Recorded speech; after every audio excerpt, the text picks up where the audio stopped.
ನಾಳೆ ಜನವರಿ 29 ಗುರುವಾರ ಅತ್ಯಂತ ಶ್ರೇಷ್ಠವಾದ ಮಾಘಮಾಸ ಶುಕ್ಲ ಪಕ್ಷದ ಏಕಾದಶಿಯನ್ನು ಆಚರಿಸಲಾಗುತ್ತಿದ್ದು, ಈ ಏಕಾದಶಿಗೆ ಜಯ ಏಕಾದಶಿ ಅಥವಾ ಭೀಷ್ಮ ಏಕಾದಶಿ ಎಂದು ಕರೆಯಲಾಗುತ್ತದೆ. ಗುರುವಾರ ವಿಷ್ಣುವಿಗೆ ಪ್ರಿಯವಾದ ದಿನ. ನಾಳೆ ಜಯ ಏಕಾದಶಿಯ ದಿನ ತಪ್ಪದೆ ವಿಷ್ಣುವಿನ ಸಮೇತ ಲಕ್ಷ್ಮಿಯನ್ನು ನಿಮ್ಮ ಶಕ್ತಿಗೆ ಅನುಸಾರವಾಗಿ ಪೂಜಿಸಿದರೆ ಕೋಟಿ ಜನ್ಮಗಳ ಪುಣ್ಯವನ್ನು ಪಡೆದು ಅಕ್ಷಯ ಸಂಪತ್ತು ಪ್ರಾಪ್ತಿಯಾಗುತ್ತದೆ. ಲಕ್ಷ್ಮಿಯ ಅನುಗ್ರಹದಿಂದ ಸಂಪತ್ತು ಒಲಿದು ಬರುತ್ತದೆ.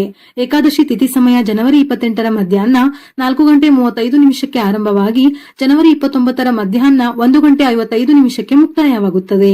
ಏಕಾದಶಿ ತಿಥಿಯ ದಿನದಂದು ಉಪವಾಸವನ್ನು ಪ್ರಾರಂಭಿಸಿ ದ್ವಾದಶಿ ತಿಥಿಯ ದಿವಸ ಉಪವಾಸವನ್ನು ಮುಕ್ತಾಯ ಮಾಡಬೇಕು.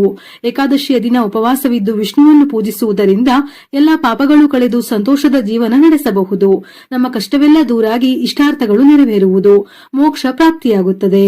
ಉತ್ತರಾಯಣದ ಪುಣ್ಯಕಾಲದಲ್ಲಿ ಭೀಷ್ಮ ಪಿತಾಮಹರು ಮರಣ ಹೊಂದುತ್ತಾರೆ. ಮರಣ ಹೊಂದುವ ಸಂದರ್ಭದಲ್ಲಿ ಅವರನ್ನು ಕಾಣಲು ಪಾಂಡವರು ಬರುತ್ತಾರೆ.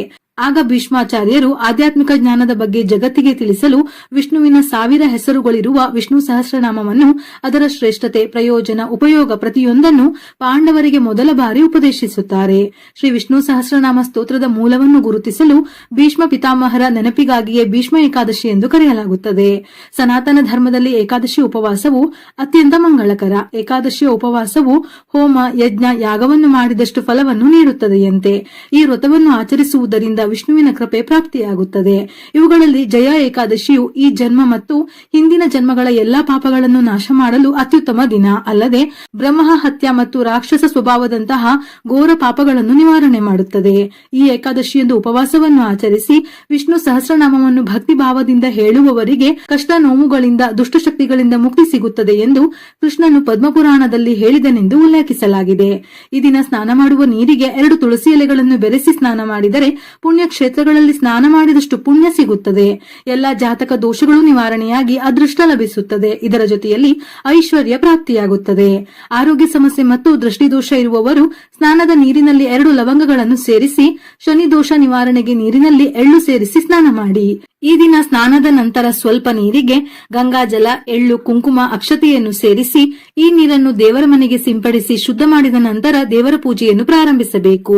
ವಿಷ್ಣುವಿನ ವಿಗ್ರಹವಿದ್ದರೆ ಒಳ್ಳೆಯದು. ಇಲ್ಲವೆಂದಾದರೆ ವಿಷ್ಣುವಿಗೆ ಸಂಬಂಧಪಟ್ಟಂತಹ ರಾಮ, ಕೃಷ್ಣ, ಶಿವ, ವೆಂಕಟೇಶ್ವರ ಸ್ವಾಮಿ ಯಾವುದಾದರೂ ಫೋಟೋವನ್ನು ಇಟ್ಟು ಪೂಜೆ ಮಾಡಬಹುದು. ಅದು ಸಾಧ್ಯವಿಲ್ಲವೆಂದಾದರೆ ವಿಷ್ಣುವನ್ನು ಪ್ರಾರ್ಥಿಸಿ ಮನೆಯಲ್ಲಿ ಪೂಜೆಯನ್ನು ಮಾಡಬಹುದು. ವಾಸ್ತು ಮತ್ತು ದೃಷ್ಟಿದೋಷಗಳ ನಿವಾರಣೆಗೆ ತಾಮ್ರದ ಚೊಂಬಿನಲ್ಲಿ ನೀರು ತುಂಬಿಸಿ ಮನೆಯ ಈಶಾನ್ಯ ಮೂಲೆಯಲ್ಲಿ ಇರಿಸಿ.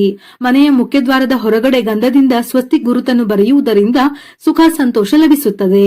ಏಕಾದಶಿಯ ದಿನ ತುಳಸಿ ದಳಗಳಿಂದ ವಿಷ್ಣುವನ್ನು ಪೂಜಿಸಿದರೆ ನೀವು ಏನನ್ನು ಬಯಸಿದರೂ ಅದು ತಕ್ಷಣ ಈಡೇರುತ್ತದೆ.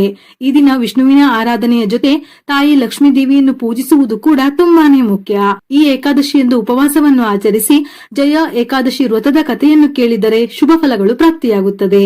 ವಿಷ್ಣುವಿಗೆ ಈ ದಿನ ತುಪ್ಪದ ದೀಪ ಅಥವಾ ಬೆಣ್ಣೆಯಿಂದ ದೀಪವನ್ನು ಹಚ್ಚಿದರೆ ತುಂಬಾನೇ ಶ್ರೇಷ್ಠ. ವಿಷ್ಣುವಿನ ಪೂಜೆಗೆ ತುಳಸಿಯನ್ನು ಬಳಸಲೇಬೇಕು. ಏಕಾದಶಿಯ ದಿನ ತುಳಸಿಯನ್ನು ಕಿತ್ತರೆ ದೋಷ ಉಂಟಾಗುತ್ತದೆಯಂತೆ. ಹಾಗಾಗಿ ಏಕಾದಶಿಯ ಹಿಂದಿನ ದಿನವೇ ತುಳಸಿಯನ್ನು ಕೀಳಬೇಕು. ಜಯ ಏಕಾದಶಿಯ ದಿನ ಧಾನ್ಯ, ವಸ್ತ್ರ, ಹಣ್ಣು, ಬೆಲ್ಲ, ಎಳ್ಳು ಇವುಗಳನ್ನು ದಾನ ಮಾಡಿದರೆ ತುಂಬಾ ಶ್ರೇಷ್ಠ. ಇದರಿಂದ ಮನೆಯಲ್ಲಿ ಸಂತೋಷ, ಶಾಂತಿ ನೆಲೆಸುತ್ತದೆ. ಏಕಾದಶಿಯಂದು ಮಾಡಿದ ಪೂಜೆಗಳಿಗೆ ದ್ವಿಗುಣ ಪುಣ್ಯ ದೊರೆಯುತ್ತದೆ. ಮನೆಯಲ್ಲಿ ಪೂಜೆ ಮಾಡುವವರಿಗೆ ಅಖಂಡ ರಾಜಯೋಗ ಪ್ರಾಪ್ತಿಯಾಗುತ್ತದೆ. ಈ ಏಕಾದಶಿಯಂದು ಭಕ್ತಿಯಿಂದ ವೆಂಕಟೇಶ್ವರನನ್ನು ಪೂಜಿಸಿದರೆ ನಿಮ್ಮ ಪೂಜೆಗೆ ಅತಿ ಶೀಘ್ರದಲ್ಲೇ ಫಲಗಳು ಪ್ರಾಪ್ತಿಯಾಗುತ್ತದೆ. ಹಾಗಾಗಿ ಏಕಾದಶಿಯಂದು ವೆಂಕಟೇಶ್ವರನ ಪೂಜೆಯನ್ನು ತಪ್ಪದೇ ಮಾಡಿ.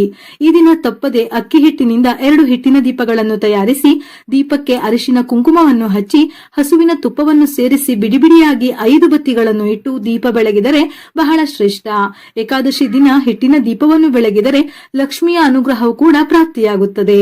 ಸಾಲದ ಬಾಧೆ ಮತ್ತು ಬಡತನದಿಂದ ಬಳಲುತ್ತಿರುವವರು ಹಳದಿ ದಾರಕ್ಕೆ 21 ಏಲಕ್ಕಿಗಳನ್ನು ಪೊಣಿಸಿ ಮಾಲೆ ಮಾಡಿ ಸ್ವಾಮಿಗೆ ಅರ್ಪಿಸಿ. ಮರುದಿನ ಈ ಏಲಕ್ಕಿಯನ್ನು ಹಣ ಇಡುವ ಜಾಗದಲ್ಲಿ ಇಟ್ಟರೆ ಆರ್ಥಿಕ ಸಂಕಷ್ಟಗಳು ದೂರವಾಗಿ ಅಖಂಡ ಧನ ಲಾಭವಾಗುತ್ತದೆ. ಹಳದಿ ಹೂವು, ಹಣ್ಣುಗಳನ್ನು ದೇವರ ನೈವೇದ್ಯಕ್ಕೆ ಅರ್ಪಿಸಬೇಕು. ಇದರ ಜೊತೆಯಲ್ಲಿ ಈ ದಿನ ಪಂಚಾಮೃತವನ್ನು ತಯಾರಿಸಿ ತುಳಸಿ ದಳವನ್ನು ಸೇರಿಸಿ ನೈವೇದ್ಯ ಮಾಡಬೇಕು. ವಿಷ್ಣುವಿಗೆ ಬಾಳೆಹಣ್ಣನ್ನು ಅರ್ಪಿಸಬಹುದು. ಭೀಷ್ಮ ಏಕಾದಶಿಯ ದಿನದಂದು ಭೀಷ್ಮ ದೇವರನ್ನು ಪ್ರಾರ್ಥಿಸಿ ತರ್ಪಣವನ್ನು ಅರ್ಪಿಸಿ ವಿಷ್ಣುವನ್ನು ಪೂಜಿಸುವವರಿಗೆ ಸ್ವರ್ಗ ಪ್ರಾಪ್ತಿಯಾಗುತ್ತದೆ.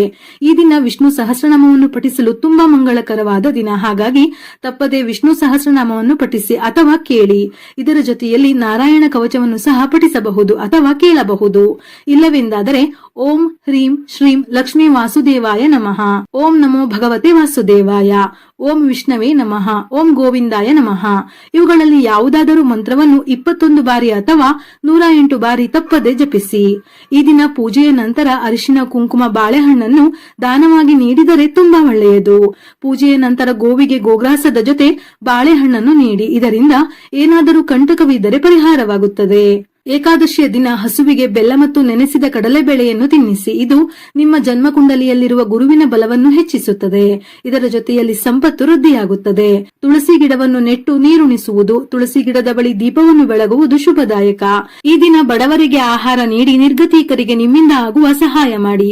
ನಾಳೆ ಸಂಜೆ 6 ಗಂಟೆಯ ನಂತರ ದೇವರ ಮನೆಯಲ್ಲಿ ಲಕ್ಷ್ಮೀ ದೀಪ ಅಂದರೆ ಕಾಮಾಕ್ಷಿ ದೀಪ ಅಥವಾ ಗಜಲಕ್ಷ್ಮಿ ದೀಪ ಬೆಳಗಿ. ಇದರಿಂದ ಮನೆಯ ದೋಷಗಳು ನಿವಾರಣೆಯಾಗಿ ಮಹಾಲಕ್ಷ್ಮಿ ಮನೆಗೆ ಪ್ರವೇಶಿಸುತ್ತಾಳೆ. ಹಾಗೆಯೇ ಮನೆಯ ಮುಂದೆ ಹೊಸ್ತಿಲಿಗೆ 2 ದೀಪವನ್ನು ಬೆಳಗಿ ತುಳಸಿಯ ಬಳಿ ತುಪ್ಪದ ದೀಪವನ್ನು ಹಚ್ಚಿ 11 ಅಥವಾ 21 ಪ್ರದಕ್ಷಿಣೆಯನ್ನು ಹಾಕಿದರೆ ಲಕ್ಷ್ಮೀ ದೇವಿಯು ಸಂತುಷ್ಟಳಾಗುತ್ತಾಳೆ. ಇದರಿಂದ ಆರ್ಥಿಕ ಸಂಕಷ್ಟಗಳೇನಿದ್ದರೂ ನಿವಾರಣೆಯಾಗುತ್ತದೆ. ವಿಷ್ಣುವಿಗೆ ಹಾಲಿನಲ್ಲಿ ಕೇಸರಿ ಬೆರೆಸಿ ಅಭಿಷೇಕ ಮಾಡಿ. ಇದರಿಂದ ಆರ್ಥಿಕ ಅಡಚಣೆಗಳು ದೂರವಾಗುತ್ತದೆ. ಹಣಕಾಸಿನ ವಿಷಯದಲ್ಲಿ ಅಡೆತಡೆಗಳಿದ್ದರೆ ನಿವಾರಣೆಯಾಗುತ್ತದೆ.